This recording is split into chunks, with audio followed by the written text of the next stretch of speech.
Okay, good afternoon. Thanks for coming out. Just a couple items and then move forward about Missouri. But today's an unusual, heavy academic workload today, so most of our players have exams, midterms, papers, so there won't be any players here. It's not by design. So we'll make sure tomorrow that you get what you need from a media standpoint in terms of access to our players. So it's just one of those days where the players who were available had academics. So that's kind of where we're at. Just real quickly on last week and then moving forward to this week, I thought we created some tough situations, some tough circumstances for ourselves very, very early in that football game. Some of them self-inflicted, some of them because of the quality of opponent. And, we spoke about starting fast, and, Alabama's a great, great football team. I think they're a great representative of our conference and being number one in the country and very deserving of that. But, again, it's our players understanding that you just don't show up against a quality team like that in a great venue and just play. And, we're youthful in all areas of our football program. And when I use the term youthful, that's taken in the context of a lot of things. First of all, obviously we're young at some positions, playing 23 freshmen, but I think we're very, very young in terms of the learning curve. Young in terms of that learning curve of championship habits, what it takes to really prepare yourself to go play on the road in a tough environment versus a tough opponent. I thought, we had a lot of anxiety, and anxiety can affect you in a negative sense in terms of freezing up, not playing your fastest. It consumes you, and it creates hesitation. And I thought at times we had hesitation, especially in the first half. There was a lot of positive lessons, a lot of negative lessons, but all powerful lessons, and we need to learn from it, and we need to continue to move forward. Next game, Missouri. Another great football team, another great challenge, having to go on the road. Great defense, great defensive line, physical, tough, active, great team speed, playing with a lot of confidence offensively, up-tempo football team. We're going to have to get lined up, get our signals in, play fast, physical up front. And again, great team speed. Matty Mock, know a lot about Matty and his family. Great family. His brother played at Cincinnati. We recruited Matty, and so have a lot of respect for him. He's one of those players that can turn something or nothing into something. He can create a big play every time he touches the football. So we have to have great discipline, and it starts with a great week of preparation starting today. We need to learn from our mistakes, learn from our experience last week, and continue to push forward and move forward. So I'll answer any questions that you may have. Butch, what have you seen out of your team since you got back to Knoxville Saturday night that makes you think they'll move forward from that? I saw a team that was extremely disappointed in their performance, which as a coach, that's great to see. And we spent an inordinate amount of time after the game speaking about it and just trying to get it right. Everyone being accountable for their performance, from coaches to players to everyone, and understanding where did that anxiety come from. Why did we not play our best? And also understanding that Alabama's the number one team in the country as well. But we spoke about it. Everyone was in the building on Sunday watching the film. They've been around, so I expect a business-like approach this week, like every week. And I said our players have been outstanding through this whole process so far. Which is Riley going to be part of the competition going forward, or is his injury status preclude that right now? No, Riley's part of that. And, we'll know more about Justin's status here probably tomorrow. But right now, in our mind, Justin is day-to-day. He was in watching film this morning. And obviously Joshua, gained some valuable game repetitions against a quality opponent in a hostile environment. And Riley will be part of that mix as well. The positive thing is, I touched on this briefly last week, is Nate Peterman's cast is off. He's back, and now he's rehabbing the strength, and we'll see how he progresses. There is a possibility, by the end of the week, he may be available as well, but you never know with the body and how it heals. But he's back and he's rehabbing, so we'll see how he continues to to rehab and how his body takes, how it affects him moving forward. Butch, everybody sees that Josh led 2 scoring drives, scored 2 points. Immediate reaction is he had a great day. When you graded the film out, what did you like? What concerns you about what Josh got done on the field? Well, you learn in coaching, it's never as good as it seems, and it's never as bad as it seems. But for a young man, a true freshman coming in that environment against that type of opponent, I thought he was poised, he was calm, he was disciplined, he was able to get us in the right plays offensively, and he had a command about himself. He walked around to the position groups, and he was confident. Now we need to continue to have that with a week of preparation, playing against a great opponent. Their defensive front, the best thing I can say is they're disruptive. They're quick off the football. They challenge you with different blitz packages, different fronts, different coverages, man-to-man coverage, Tampa 2, cover 2, you name it, he's going to see it if he's the quarterback. But I thought that he performed well under the circumstances. Well, tell us, did you guys have to cut down the playbook at all when he went in there? Or? We didn't. And he brings another element in terms of running, And if he is our quarterback, you may see a little more quarterback runs. He's a 4.0 student. I think he's got a photographic memory. He's extremely bright. He's competitive. So we don't have to scale down the playbook one bit with him. It's more execution, playing to whoever our quarterback is, playing to their strengths. If it's running the quarterback more, if it's more deep balls, if it's more 15-yard throws, if it's more break contain and sprint outs, that's going to be the big thing. Is we always talk about playing to the strengths of whoever the quarterback is. What's the timetable for deciding who's the quarterback? They say how long it takes? It could go all week. I never put a time frame on anything. It's how they develop, and we're going to play the individual who gives us the best opportunity to win on Saturday. Did you know going into the Alabama game that Justin's thumb may be an issue you had to watch real closely, or did he bang it up at some point? Or?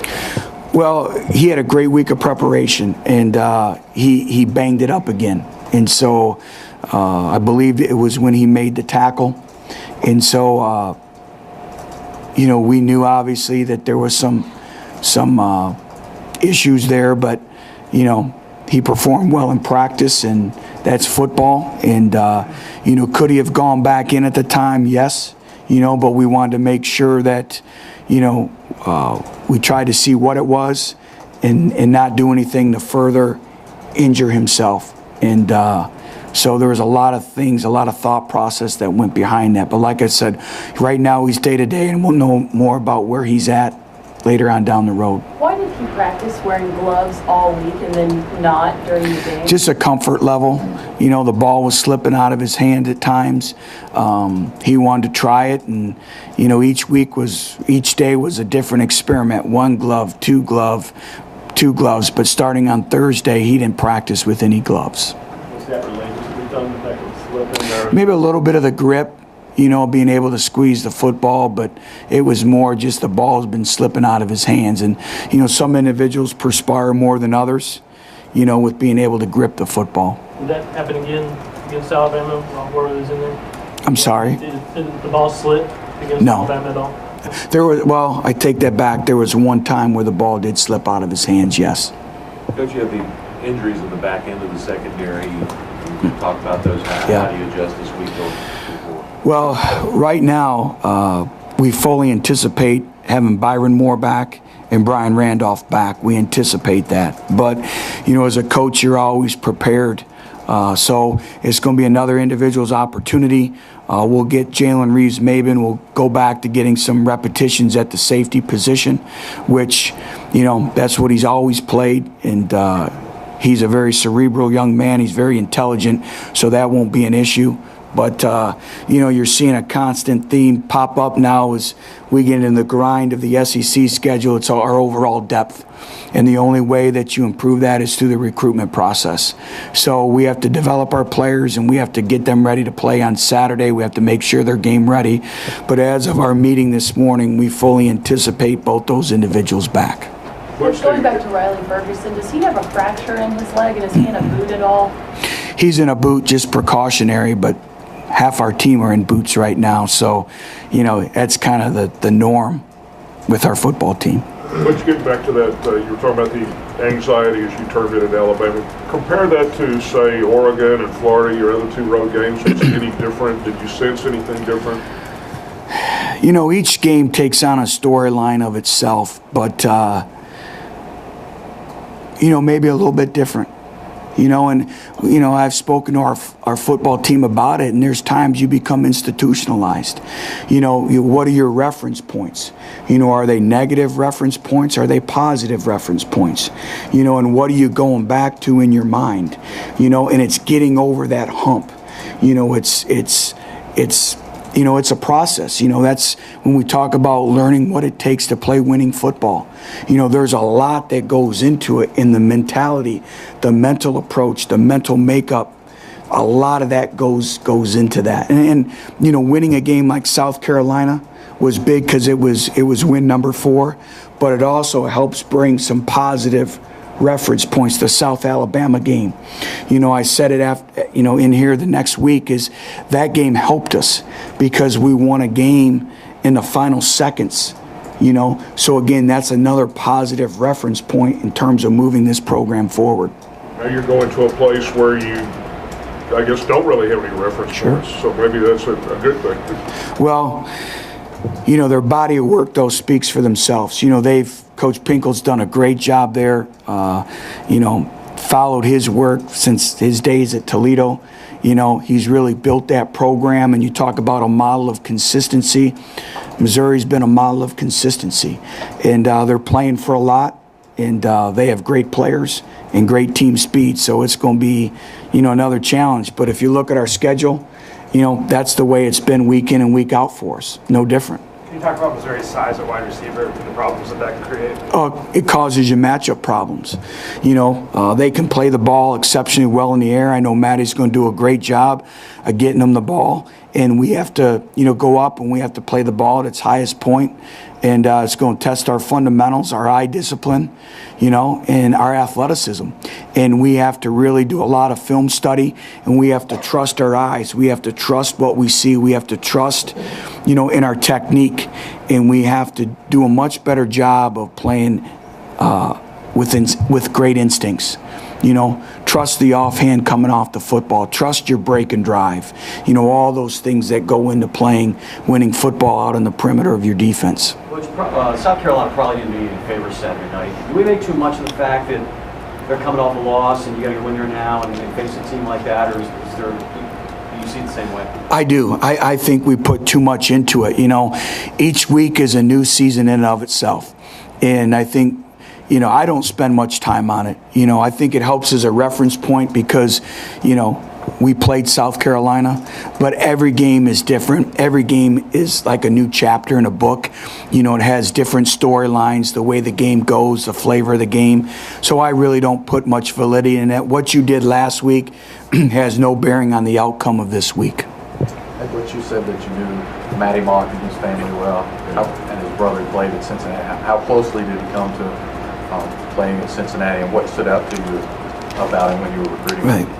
Well, we were engaged in a great recruiting battle. Matty Mock's a winner. His father's, he's the son of a football coach, so he's a gym rat. He grew up with a football in his hand, since the day he was born.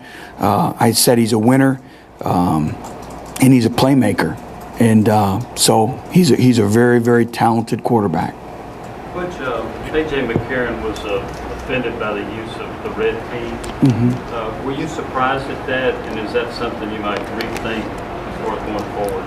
No, to be honest with you, I don't know, and it's really out of respect. But I think, Alabama's built such a great reputation, and very deservingly so, that I think when you go play Alabama, the name Alabama gives them 14 points right away, because of the respect that people have. And so I said it last week, and I'll continue to say it. I respect their football program and what they've done as much or more than anyone in the country. So I have to prepare our football team, and it's part of them understanding that it's a great rivalry. And I said it, to make the rivalry relevant, we got to win some of those. But that's past, and I have a tremendous respect for them, and now we're moving forward to Missouri. There have been some incidents across the country, not here per se, but elsewhere, where fans have kind of gone on players' Twitter accounts to criticize them after particular games or something. I'm just wondering, how do you counsel your players on what to watch for on Twitter, just to make sure something like that doesn't happen, and what's your reaction when you see stuff like that? Well, it is the world that we live in, and that's social media. And the best thing to combat it is don't have a Twitter account. And we always talk about managing the clutter and managing the distractions, but I think Rick Pitino said it the best at their media day. He said our kids can't go 5 minutes without picking their phone up, or they can't read a chapter of a book before picking their book up or their phone up. And I think that's society, that's the world that we live in. But again, it's educating our players, of again, managing the clutter and the distractions, and that's all distractions. Just focus on the task at hand, and that's an ongoing process that we deal with each and every day. Why haven't you taken that step then to kind of ban players? I mean, there's some coaches have taken that. Yeah, I think for the most part our players have shown great maturity in that realm. We do so much in our character education and in our development of our players with social media.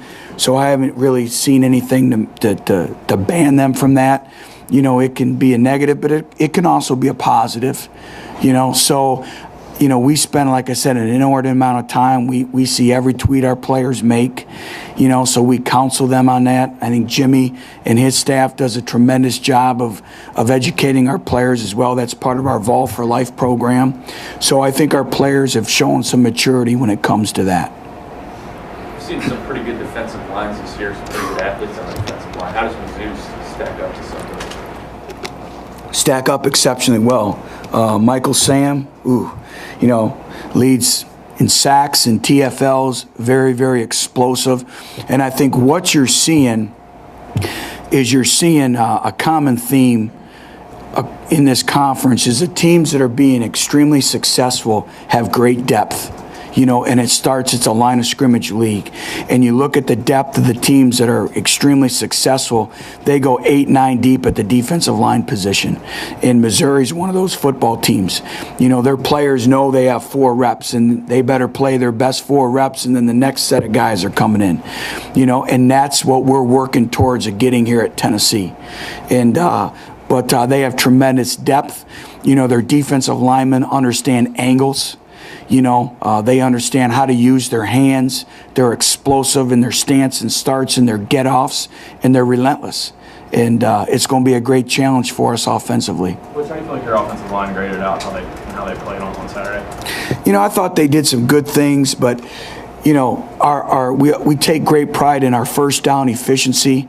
And that's if we run the football, we need 4 yards or more. Or if we throw the football, it's 4 yards or more, and it's staying on schedule. And our first down efficiency was only 40%, which is not good in our goals. We have to be about 65%, and the great offenses, mostly of a team's first downs are generated on first and second down. So we didn't win the first down battle, and we didn't win the third down battle. And so, again, I just think it's a level of consistency. I think we had 2 explosive runs, one of 43 yards and one of 11 yards, and that was it. And we have to be able to run the football more effectively and more consistently. Whether it's tomorrow or Thursday or whenever, what do you need to see out of whichever quarterback it is to name that guy the starter this week? Well, the same thing that we need each and every week. It's manage the offense. You know, consistency in performance each and every day. You know, the command presence that's needed, the leadership, and managing the game, you know, avoiding the catastrophic plays. Again, understanding situational football. It's 3rd and 15. Get the ball and check down, play field position, and punt is a productive play. You know, so I think the full gamut of the quarterback intangibles, understanding the game plan, you know, and comes down to execution. And it starts with execution in practice. Which, do you think you can rule Justin out sooner than later because of the injury situation? Like I said, I'll know more probably late tonight into tomorrow. You know, what I've been told is it's day to day. You know, so right now he's undergoing further examination. Like I said, we're taking the approach that he's going to be available, you know, that he's playing. He's, like I said, in the building this morning. But, you know, we just got to take it one day at a time. What did you see out of Josh's reaction? Everybody, after they kind of play their first game, some guys react differently, kind of spark some going more. What have you seen? I know you were around him yesterday. What have you seen out of Josh since he got his first college football experience? Status quo. You'd never know that he played on Saturday. The same Josh Dobbs that we see each and every day. You know, the great thing about Josh is you know what you're getting each and every day with Josh. You know, we talk about the straight line guy. He's never too high or too low. He just comes to work every single day. And, you know, I take great comfort in being around players like that. I always ask our players, what are you selling today? You know, and you're either a fountain or a drain. You know, and every day he's a fountain. He comes in, he has a business-like approach. He's got a smile on his face. He has some charisma to him, as does Riley. You know, Riley's the same way. You know, both these young individuals have charisma to them, and they're hungry. They push each other. And I think, you know, Nate Peterman has been outstanding in our position meetings. You know, here's an individual who's been out for a number of weeks, and you'd never know it in his preparation. You know, he's in there filling his notebook in the meetings, and that's extremely healthy for a football program and for that position. Would there be a possibility you might use 2 quarterbacks Saturday and kind of rotate different styles, or would you rather have just the one guy? Whatever it takes to win a football game, but you know, I don't like changing quarterbacks if we have to. You know, I don't like that individual thinking that, you know, he's looking over his shoulder if he makes one negative play. You know, am I coming out? You know, I think it helps the overall rhythm, you know, with the offense, from cadence to everything. But whatever it takes to win football games, we're going to do. Forced another turnover this weekend. It's 18 on the year. They only had 17 all last year. I know this team won 17 and all that. But why do you think you guys have been so successful when it's a lot of the same guys playing on defense? Well, we take great pride in what we call turnover conscious. You know, is we live it. You know, we talk about it every day. We practice it every day. You know, it's part of playing defense at Tennessee. You know, we talk about ball disruptions. You know, every play that we evaluate on film, we talk about the ball disruption part of it. You know, and we practice it, and our players have done a great job with it. You know, there was a number of times on Saturday where, you know, starting the lawnmower, we didn't get it, but they were trying, you know, to do it. And those are all the fundamentals and the small details that lead to the big details of creating turnovers. What was the explanation after the fumble by Alabama on the forward progress? Was there a whistle that blew? Or what? Yeah, they told me on the field that the whistle had blown, and they had felt that the forward progress of the ball carrier had been stopped, and that's not reviewable. And also, is Riyad Jones any closer to being ready to play? You know, I met with Riyad this morning. You know, we'll see. He has to take great steps in moving forward this week, you know, in preparation in terms of his practice habits, his intensity. You know, he wants to do it. So, again, we'll see how he, you know, practices this week and how he develops. How are your Cincinnati teams on the road, and what are some factors that determine whether a team wins or loses on the road? Well, everywhere we've been, we've taken great pride in the ability to win on the road. And, obviously it starts with winning your home games, but championship football teams have the ability to block out all the external factors and go on the road and win games. And, each team is different. Each team has different personalities. I think in order to be a good road team, you have to get the first one, And, everyone talks about routine and routine-oriented, and, we try to keep the same routine, whether it's at home or on the road. I think it's just a maturity level. I think it's, I think it's a business-like approach. I think it starts in your week of preparation, of understanding, what you're up against. And I also think, our road games have been against some very high caliber, high quality opponents as well. And that's, in moving this football program forward and this football team, it's been a grind. It's been a mental grind. It's been a physical grind. You look at, 7 top teams? 7 top teams on the schedule.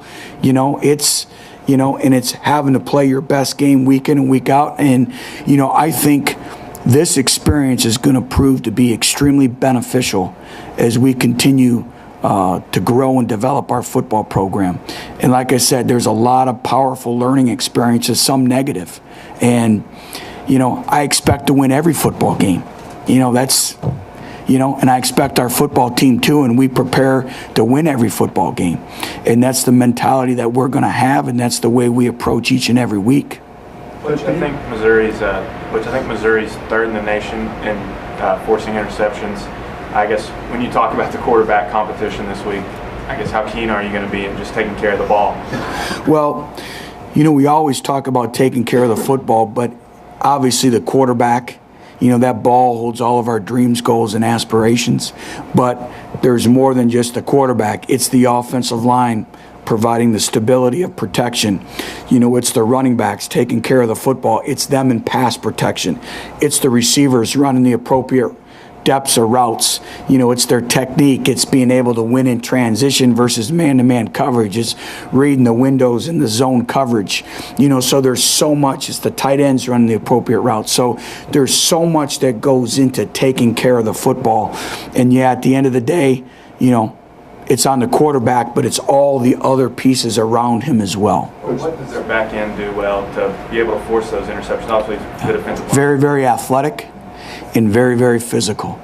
And, they play with great instincts. They're break and drive on the football. And, again, they're athletic.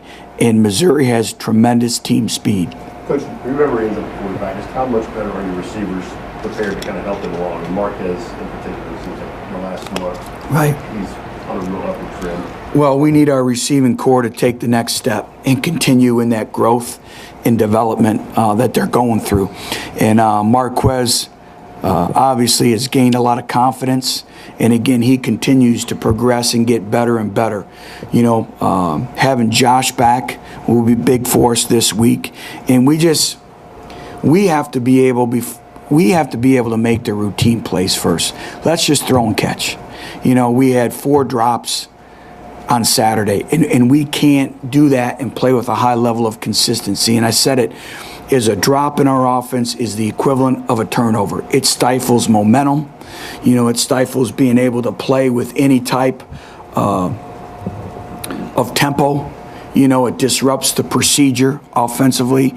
And so the first step is getting open, playing with great technique, and catching the football. Then we move on and we graduate to the next element and to the next element. And it's a step-by-step process. But I do think, Jason Crew made some big catches for us. I thought, a great learning experience when it was 4th and 3 on, I believe, on the 5-yard line. Last week, and so we were in those game situations, and I thought Josh did a great job of going through his progression and putting the ball where it needed to be, and Jason Kroom making the catch and, playing big. Jason's a big-bodied receiver, and we've challenged him to play big. Play like a 6'3", 6'4" guy. Don't play like a 5'10" guy, and so it's all those things, and they're all young. I think I looked out on the football field, against the #1 ranked team in the country last week, and we had a true freshman tight end, 3 freshmen at receiver, and a true freshman quarterback. And those are the growth, stages that we're going through. But I think in moving forward down the road, it's going to prove to be extremely beneficial. I'm as encouraged as I've ever been. Am I disappointed? Absolutely, because I expect to win every football game. And as I told you, I'm extremely impatient. But we're not going to take any shortcuts. We're going to do it right, and it'll be done right. But you seem like going back to even back to the Oregon game, there's been a lot of big 3rd down, 4th down spots this year where Kroon's been either the primary target or he's just been the guy who made the plays. There's something about him in those situations that seems to make the quarterbacks feel comfortable. I just think he's run the appropriate routes, and when his number's been called, he's executed. And I think when that happens, you develop trust, in individuals. And our quarterbacks trust him right now. Was there anything that Alabama did necessarily to make Pig's numbers kind of go down, his touches? It didn't look like he was a big factor. I thought that was one of the things where, we weren't able to get him the football as much as we'd like. But, they did a great job. And they're a great football team and a great defense. And again, all you have to do is look at the results of their football team. And there's a reason why they're #1 in the country. What does Matty Mock do best as a quarterback? Great question. The thing that concerns me the most about him is he's able to improvise. He's able to take a bad play and turn it into a big play. He's able to scramble. He's trying to move around. He throws exceptionally well, out of the pocket. And he's got a little bit of swagger to him, and that's Matty Mock, And, we signed his receiver at Cincinnati, who was the leading receiver in the history of Ohio high school football, and Matty was his quarterback, and he's a winner, and he makes plays. Butch, you said you're as encouraged as you've ever been. How do you make sure your team knows that and recognizes that going into a critical final? Tell them that all the time. I'm brutally honest. I tell them the things we need to improve. I tell them what I think. And I warrant their input as well. But they understand the standard, the expectations, and they've been great. And I think we have that type of relationship. And, I tell them where we're at and where we need to go and how we're going to get there, and this is what we need to do. And they listen. And, when you're developing a team and a program, there's good days and there's bad days, unfortunately. But they're all a learning opportunity. And like I said, we're going through a grind. We're going through the toughest schedule in the country. And the only way you do it is you put your head down and you keep working to get better each and every day. And I see progress every day, some days more than others. But I continue to see progress, and I'm encouraged. I'm encouraged where we're at recruiting. We're attracting the right student athletes, in our opinion, here.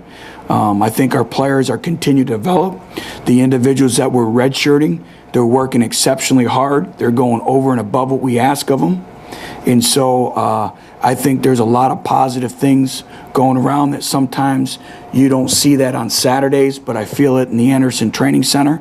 But our standard and our expectation are exceptionally, exceptionally high. And that will never change. Anything new on Mo Couch? No, still waiting on word with Mo Couch. As soon as, I know anything, I'll make sure you guys are informed of the circumstances and what's going on, but have not heard anything yet on that situation. You don't know when you're expecting it to just come to the time? Exactly right. I have no anticipated date of when we're going to get a decision. It's just when it comes, it comes. Would it even be realistic to think he could come back after missing this much time and be any sort of factor? I would like to think that, he's staying in shape. He's doing everything that he needs to do if that opportunity is presented. But there will be a learning curve. There will be a part of, where he is. But, that's all hypothetical right now. I'm just worried about getting our football team and the players we have right now ready for Missouri. Thanks, guys. Thank you. Thank you.